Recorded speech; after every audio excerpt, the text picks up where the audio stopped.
अस्सलाम वालेकुम viewers, welcome to my channel. तो आज मैं आपके लिए एक और चिकन की रेसिपी लेके आई हूँ जिसको चिकन करी भी कहते हैं और चिकन का सालन भी कहते हैं। ये बहुत ही आसान और बहुत ही आसानी से बन जाने वाला आम सालन है और बहुत ही इजी और आसान तरीके से मैं आपको बनाना बताऊँगी। तो मेरी वीडियो को आपने एंड तक देखना है। इसमें मैं आपको टिप भी दूँगी कि ये कैसे बनाया जाता है और एक टिप दूँगी गोश्त के मतलब और सालन के मतलब। तो व्यूअर्स, अब मैं आपको इस चिकन करी की रेसिपी के जो है इंग्रेडिएंट्स बताती हूँ। तो ये सबसे पहले हमने अनियन ले लिया, ये हाफ़ केजी है। उसके बाद ये मैंने पूरा एक जो होता है गार्लिक होता है वो लिया, उसको मैंने छील के तो ये जो है जूलियन कटिंग में काट लिया और इसको भी मैं पहले ही शामिल कर लूँगी। इसका मैंने पेस्ट नहीं बनाया।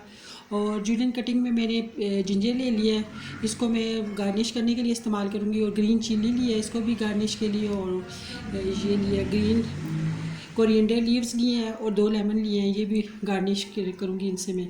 और उसके बाद मैंने 750 मिलीग्राम जो है 775 मिलीग्राम जो है चिकन लिया है।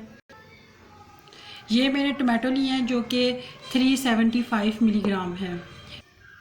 ये मैंने घी लिया है जो कि 125 मिलीग्राम है। और ये दही भी जो है 125 मिलीग्राम है। ये मैंने नेशनल वालों का कौरमा मसाला लिया है जो कि 2 टेबल स्पून है। ये रेड चिली पाउडर है जो कि हाफ़ टेबल स्पून है। ये टर्मरिक पाउडर है जो कि हाफ़ टी स्पून है। और ये सॉल्ट है, सिंपल हरी सॉल्ट, ये भी हाफ़ टी स्पून है। और ये होल ब्लैक पेपर है, ये भी हाफ़ टी स्पून है। इससे टेस्ट बहुत अच्छा आएगा। चलिए तो व्यूअर्स, अब हम अपनी रेसिपी को बनाना स्टार्ट करते हैं। तो व्यूअर्स, अब हम इसमें घी शामिल कर देंगे जो कि हम 125 मिलीग्राम लिया था, ये घी हमने इसमें शामिल कर दिया। अब इसमें हम जो अपना अनियन शामिल कर देंगे और साथ ही इसमें गार्लिक शामिल करेंगे। इसको हम अब इसके साथ ही मैं गार्लिक, वैसे तो जो ये टिप आपको देनी थी, एक तो जो पिसा हुआ पेस्ट होता है वो अनियन के साथ आप कभी भी मत लें, इससे आपके सालन का जायका कड़वा होगा। लेकिन जब आप गार्लिक को काट के लेते हैं तो इससे फिर जो है ना वो साथ ही अनियन के साथ ही इसको ब्राउन कर लें। ये टिप थी, एक और मैं आगे जाके आपको दूँगी। तो व्यूअर्स, ये देखिए हमने इसको गार्लिक और अनियन दोनों को शामिल कर लिया। इसको हम अच्छे तरीके से ब्राउन करेंगे। ये अच्छा जो है अच्छे तरीके से ब्राउन होगा तो फिर हमारा सालन का टेस्ट और कलर निकल के आएगा। तो इन दोनों को हम भून लेते हैं। तो इसको 6 से 8 मिनट लगेंगे। तो व्यूअर्स, उधर हमारा अनियन और गार्लिक फ्राई हो रहा है। तो इसमें मैंने 2 टेबल स्पून जो कौरमा मसाला लिया था उसको मैं दही में मिक्स कर लेती हूँ। बाकी दूसरे में इधर शामिल करूँगी सालन में। ये कौरमा मसाला में इधर शामिल करके गोश्त के साथ ये मिक्स कर लेती हूँ मैं इधर। ये देखें तो इसमें मैं मिक्स कर लूँगी।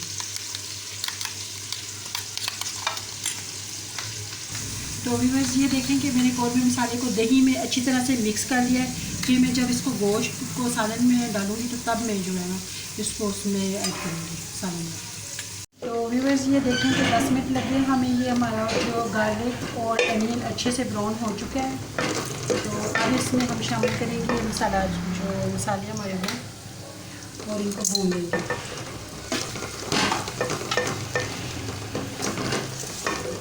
तो अब मैं इसमें टमाटो थोड़ा सा पानी शामिल करेंगे।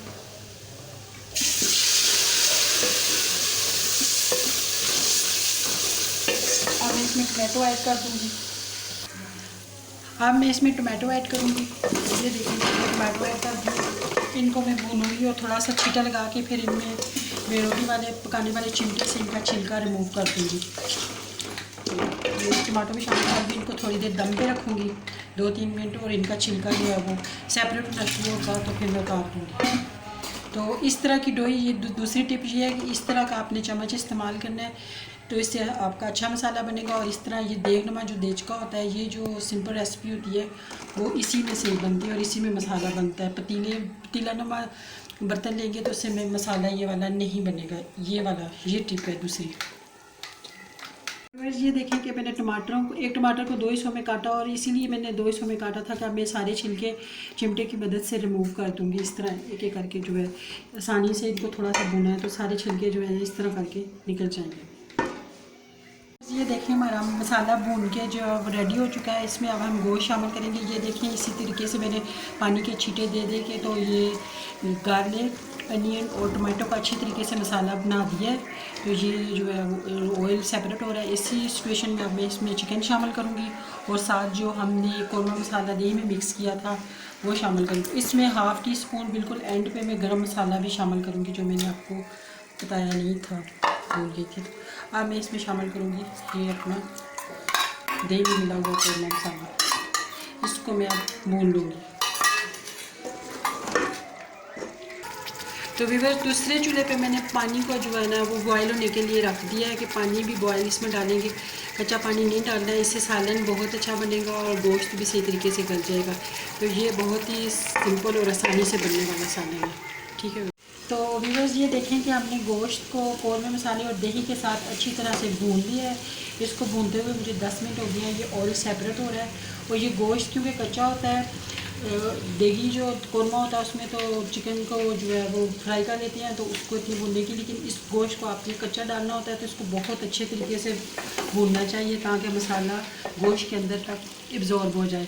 तो अब ये देखिए ऑयल सेपरेट हो चुका है और हमारे में जो मसाला जाता है वो गोश्त के अंदर रच बस चुकी है। तो अब इस सिचुएशन में मैं इसमें जो बॉयल वाटर है वो शामिल कर दूँगी। तो फिर हम इसको जो है वो फुल डन होने तक छोड़ देंगे। ये देखिए इसमें हम पानी शामिल करते हैं। तो अब मैं इसको हाई फ्लेम पे जो है कुक कर लूँगी क्योंकि हमारा वाटर तो जो है वो बॉयल है। तो इसको मैं अब फुल डन होने तक कवर कर देती हूँ। तो व्यूअर्स ये देखें कि हमने इसको 15 मिनट के लिए छोड़ा था। तो अब हम इसको जो है इसका कवर हटा के देख लेते हैं कि इसके क्या बना है। ये देखें ये फुल डन हो चुका है, हमारा गोश्त भी अच्छे से गल चुका है। तो ये हमारी चिकन करी जो तैयार हो चुकी है। अब इस सिचुएशन पे मैं इसमें गरम मसाला शामिल करूँगी और इसको मिक्स कर लूँगी। अब मैं इसमें कुछ कोरिएंडर लीव्स शामिल करूँगी और फिर अब हम इसको डिश आउट करके आपको दिखाते हैं फाइनली। तो व्यूअर्स ये देखें हमारी जो है चिकन करी की रेसिपी वो फुल कुक होके रेडी हो चुकी है। आप इसकी फ़ाइनल लुक देखें। ये बहुत ही टेस्टी और यमी बनती है, बहुत ही मज़े की बनती है और डिनर में बनाएं, लंच में बनाएं, आप इसको ज़रूर ट्राई करें। ये बहुत ही मज़े की और आसान तरीके से बनती है। कोई अलग से आपने उसको अनियन को फ्राई नहीं करना, गोश्त को फ्राई नहीं करना, बहुत ही सिंपल तरीके से मसाला गार्लिक और लहसुन को उसको अनियन को भून के तो बस गोश्त भून के आपने मसाले शामिल करके तो उसको बना लेना है। तो बहुत ही टेस्टी और मज़े की, और ये हमारी रवायती घरों में जो चिकन करी बनती है वो इस तरीके से बनती है। तो व्यूअर्स अगर आज की मेरी चिकन करी की रेसिपी आपको पसंद आई है तो मेरी इस रेसिपी को लाइक करें, दोस्तों के साथ शेयर करें और कमेंट सेक्शन में कमेंट करके मुझे बताएं कि आपको ये कैसी लगी है और आपने ट्राई ज़रूर करनी है। और मेरे चैनल को सब्सक्राइब करें, बेल आइकन को प्रेस करें ताकि मेरी आने वाली वीडियो का नोटिफिकेशन आपको मिले। और नेक्स्ट वीडियो तक के लिए मुझे इजाज़त दें। अल्लाह हाफिज़।